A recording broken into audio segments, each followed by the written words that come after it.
DMTV Info, votre chaîne d'information en temps réel. La politique, la santé, le sport, les faits de société, la musique, les rumeurs et bien plus encore. Vous découvrirez cela dans notre chaîne DMTV Info.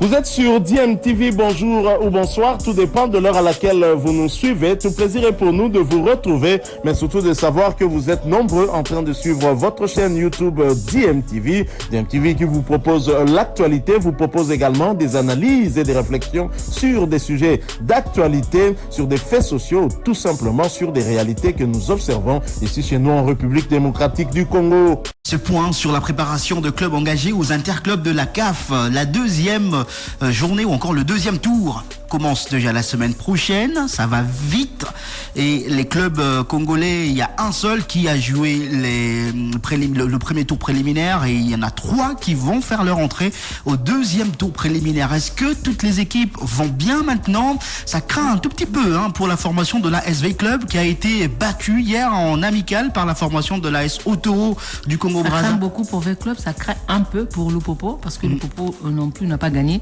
sur les 3 rencontres. Justement, j'allais y arriver. Non, je voulais juste qu'on dise beaucoup et un peu. Oui, donc voilà, avec club qui reste sur 2 défaites face à de grosses écuries, notamment cette défaite d'hier 4-1 contre la formation de l'AS Otoro et la défaite contre l'AS Maniema-Aignan 1-0 et justement Lupopo qui n'a pas réussi à gagner non plus dans ce mini-tournoi organisé par la FECOFA. C'est vrai que ce ne sont que 2 matchs amicaux, on espère que ça va aller mieux pour les clubs congolais lors de matchs officiels. On espère en tout cas parce que voilà, des fois les matchs amicaux sont des tests, ça permet aux entraîneurs de rectifier, ça permet aux entraîneurs de corriger. C'est vrai, on se dit souvent que l'on ne prend pas, on ne peut pas toujours prendre en compte les résultats. Mais bon, après, quand c'est 1-0, avec une équipe qui a montré quelque chose sur le terrain, on va se dire bon, ça peut s'améliorer. On doit juste améliorer les côtés offensifs pour marquer des buts. Mais quand on encaisse 4 buts et on ne joue pas bien du tout, là ça pousse à avoir des réserves et surtout à craindre que le pire n'arrive en compétition parce que voilà, V-Club c'est une équipe qui nous a habitués à être hermétiques en défense. C'est une équipe certes qui perd aussi des matchs, mais V-Club peut perdre des matchs. On a vu avec avec le championnat national la saison dernière, V-Club avait perdu lors de la phase classique à 6 reprises, mais c'était sur des scores étriqués. Oui. Donc ça démontre la solidité de la défense de V-Club malgré sa méforme, si on peut dire ainsi, mais ça reste quand même hermétique derrière. Mais aujourd'hui, avec club qui non seulement ne produit pas du beau jeu sur le terrain, n'arrive pas à montrer un beau visage, mais avec club encaisse et n'arrive pas à garder cette solidité au niveau de la défense. Ça pousse à beaucoup plus de réserve, à beaucoup plus de crainte. En tout cas, moi personnellement, je l'avais déjà dit il y a quelques temps, ici même sur nos antennes, que voilà, avec club à recruter, c'est une très bonne chose. On a présenté des recrues, mais cela ne suffit pas. C'est sur les terrains que cela doit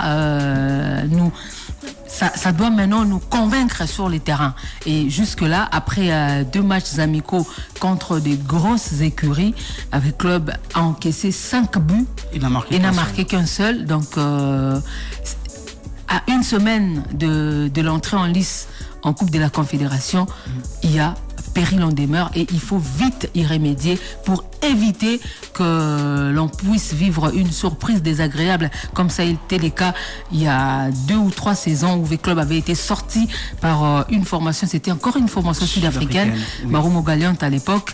Ça risque en tout cas, surtout que la formation Stellenbosch est battu Mamelodi Sundowns. Et en pleine confiance après avoir battu l'ogre Sundowns.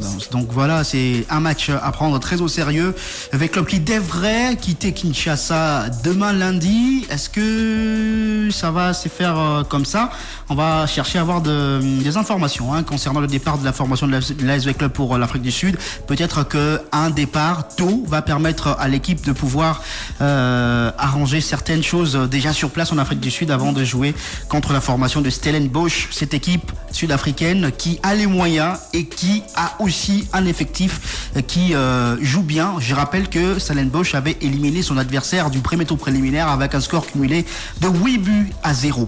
Le tout-puissant Mazembe de son côté a tenu son Mazembe Day. C'était le 5 septembre dernier dans son stade à Kamalondo où les nouvelles recrues ont été présentées, notamment Obed Mayamba. C'est vrai aussi que du côté de tout-puissant Mazembe, après les départs enregistrés, on attend voir une autre équipe sur le terrain cette saison, une équipe, on va dire, beaucoup changée ou encore remaniée à plusieurs pourcents. Mazembe qui a laissé partir plusieurs cadres, notamment ses deux capitaines, le capitaine et son vice, également Oladapo qui a été un élément clé pour la formation des Mazembe. On attend, en tout cas, moi personnellement, je pense que je l'ai également dit il y a quelques temps, est-ce que Lamine Diaye va réussir très vite à créer la cohésion? Est-ce qu'il va réussir très vite à remplacer, c'est vrai, pas remplacer de manière à 100%, parce que les joueurs diffèrent par leur style de jeu, leur personnalité également sur le terrain.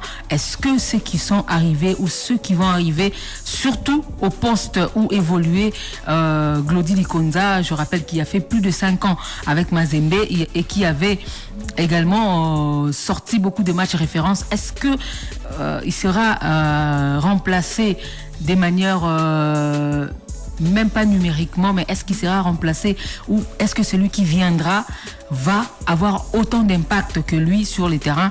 C'est la grande question. Et aussi, je pense que le terrain, comme je dis toujours, le terrain, il va nous démontrer si c'était une bonne chose de faire partir autant de joueurs et d'en recruter autant sans créer une transition. Si c'était une bonne chose pour le tout-puissant Mazembe. Voilà. Mazembe qui n'a pas joué des très grands matchs amicaux. Le seul match avec un niveau un peu élevé, c'était face à la formation de Kana. Voilà, le club zambien que Mazembe a battu sur le score de 2-0. De bon augure avant son entrée en lice en Ligue des Champions face à un club zambien. Voilà, donc, la formation de Red Arrows. C'était donc, on va dire, un bon choix, peut-être pour Mazembe, de jouer un club zambien avant d'affronter un club zambien en Ligue des Champions de la CAF. Allez, on parlera également. Bon, Maniema Union a joué ses matchs amicaux et a gagné tous ses matchs d'ailleurs. Maniema Union a gagné également il y a 2 jours contre la formation des Kouya Sport. C'était 3-0. On en avait parlé d'ailleurs dans nos éditions du journal des sports. Donc voilà. Maniema Union jusqu'ici, ce sont de matchs amicaux. Qui se met en confiance. Voilà, qui permettent à l'équipe de Kindu de se mettre en confiance. Mais attention, il y a l'ogre Petro Atlético. Voilà, quart des finalistes la saison dernière. Et surtout, bon, Maniema Union, son avantage peut-être par rapport aux autres équipes ou par rapport à Lupopo, à quelques éléments près, Maniema Union a gardé les gros de son ossature. Donc ce sera pratiquement la même formation qui a joué la saison dernière, qui est dans la continuité, même si c'est en tout cas un ogre, c'est pas un adversaire de taille qui se présente devant Maniema Union. Mais bon, j'espère que pour eux, ils ont tiré des leçons. Ils savent maintenant comment mieux aborder les compétitions interclubs. S'il faut chercher un bon résultat à l'extérieur et à domicile, ça va leur permettre de se qualifier pour la phase des groupes. Parce que avec toute l'expérience que Maniema Union a acquise au fil des temps, l'AS Maniema Union devrait normalement jouer minimum la phase des groupes cette saison. Voilà, et Maniema Union qui espère justement